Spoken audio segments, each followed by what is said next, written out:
శ్రీ సత్యసాయి జిల్లా కదిరిలో వామపక్ష పార్టీలైన CPI CPM ఆధ్వర్యంలో బషీర్బాగ్ పోలీస్ కాల్పుల్లో మరణించిన అమరవీరులకు నివాళులర్పించారు. 2000 సంవత్సరంలో విద్యుత్ ఛార్జీలకు వ్యతిరేకంగా జరిగిన పోరాటంలో ప్రాణాలు కోల్పోయిన అమరవీరులైన comrade Ramakrishna, comrade Vishnuvardhan Reddy, comrade బాలస్వామిలకు కదిరిలోని అంబేద్కర్ సర్కిల్ వద్ద నివాళులర్పించి ప్రతిజ్ఞ చేశారు.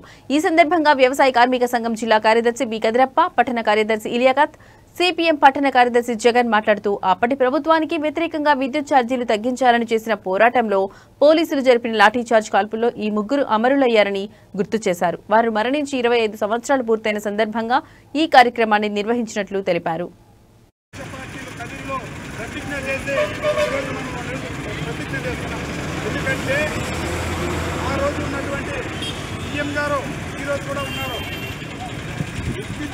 తగ్గించాలని చెప్పి ఆ రోజు బలైపోయినటువంటి వారిని ఈరోజు మేము సంస్కారం తెలియజేసుకుంటూ నీవైతే ఆదాని ఒప్పందం ఎన్నిక తీసుకోవాలి, వాటిని రద్దు చేయాలి, విద్యుత్ ఛార్జీలు తగ్గించాలని చెప్పి మేము వామపక్ష పార్టీలో ఈరోజు కార్యక్రమం చేపడుతున్నాం.